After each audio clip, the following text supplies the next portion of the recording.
Maganda at pinagpalang araw po mga ka-agri. Ngayong buwan po ng Agosto ay Agosto din po naming makapaghatid pa rin sa inyo ng mga kasanayan, kaalaman at teknolohiyang pang-agrikultura. At kung nais nyo rin po ito, ay nasa tamang istasyon po kayo. Ito ang Agri-TV Central Luzon ng Department of Agriculture. Ngayong araw ay sabay-sabay po tayong matuto sa kwento ng isang dating OFW na umuwi at sinuwerte sa pagsasaka. Kaya naman, tara na at alamin natin ang kanyang kwentong tagumpay. Dito sa bayan ng Arayat, Pampanga, ay matatagpuan natin ang kwento ng isang magsasaka na dating OFW at ngayon isa ng matagumpay na corn farmer at businessman. Siya si Danilo Cunanan ng San Mateo, Arayat, Pampanga. Ako po si Danilo Cunanan, 43 years old, nakatira sa Barangay San Mateo, Arayat, Pampanga. Ako po ang Vice Chairman ng Bayong San Mateo Farmers Association. Sa murang edad na 21 years old, ay mas pinili ni Mang Danilo ang makipagsapalaran sa ibang bansa dahil sa kahirapan ng buhay. Bago ako nagpunta ng ibang bansa, sumasideline ako sa pagtatricycle, nagpapastol ako ng baka.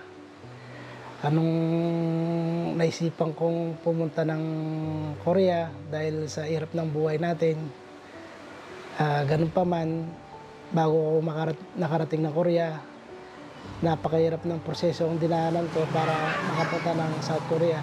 Matagal man na panahon ng ginugol ni Mang Danilo sa ibang bansa, ay binalikan niya pa rin ang pagsasaka. Dahil para kay Mang Danilo, ay nakapunla na sa kanyang puso ang pag-agrikultura.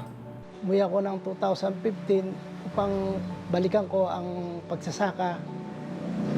Kaya nung 2015, hindi ko na pinagpas ang mga araw na talagang gusto kong balikan ang pagsasaka. Nag-umpisa lamang si Danilo sa 2 hektaryang lupain. At makalipas lamang ang ilang taon, ay unti-unti na silang nakapagpundar ng lupang sakahan at kanilang makamakinarya sa bukid. Mula sa 2 hektarya ay nasa mahigit na 100 hektarya na ang kanilang sinasaka sa ngayon. Nakapagpundar na rin siya ng makamakinarya na kanyang magagamit sa bukid kung saan ay mayroon siyang 8 combine harvester at 10 tractors. Bakit nga ba mais? Ang napili kong itanim ay mais dahil ito ang paunahing sangkap sa feeds. Madaling i-market.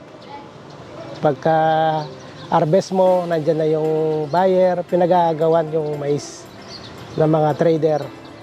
Base sa competition namin sa 1 hektarya, kumikita kaming 100,000 pataas dahil binibilad namin yung mais at dinadala namin sa feed mill. Bukod sa mais, si Danilo ay nagtatanim rin ng iba pang mga pananim tulad ng palay.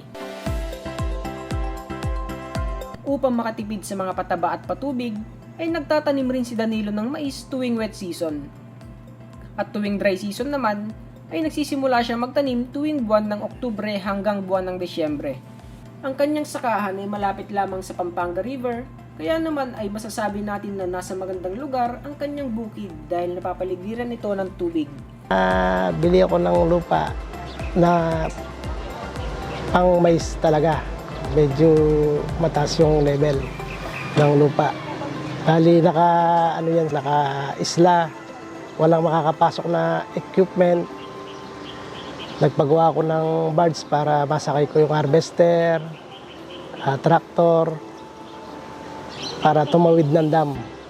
Ang average yield ng kanyang mais sa 1 hektarya ay umaabot ng 9 to 10 tons at 5 to 6 pesos per kilogram naman ang kanyang nagagastos sa 1 hektarya.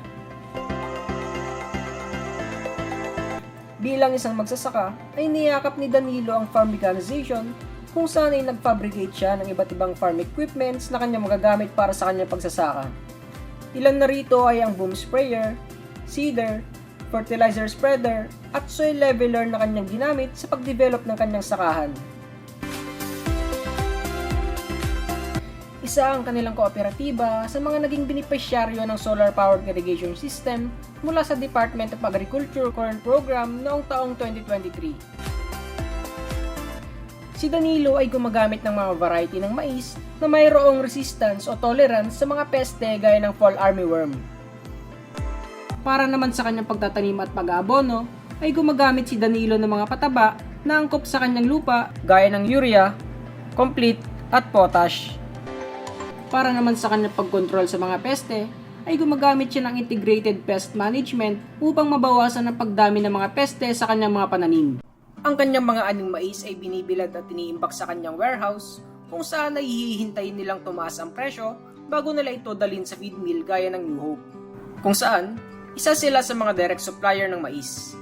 Bunga ng pagsisikap maliban sa mga naipundar na makinaryang pansaka, ay nabubuo din nito ang pangarap ng kanyang pamilya. Dahil sa pagsasaka, yung anak ko napaharang ko sa private school. Nakabili ako ng lupa. At kada taon, dumadami yung harvester ko at saka yung tractor ko. Ngayon po, masaya na yung magulang ko dahil napagawa ko siya ng tindahan, napaayos ko yung bahay nila.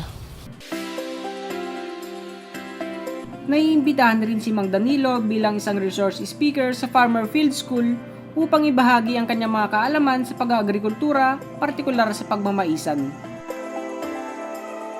Nakapagkamit na rin siya ng iba't ibang mga parangal at pagkilala mula sa San Mateo Elementary School kung saan ay naimbitahan siya bilang guest speaker at mga sponsored trip sa ibang bansa mula sa mga iba't ibang kumpanya gaya ng FMC, Fast Project, Grandia Company, at St. Joseph Agri-Marketing.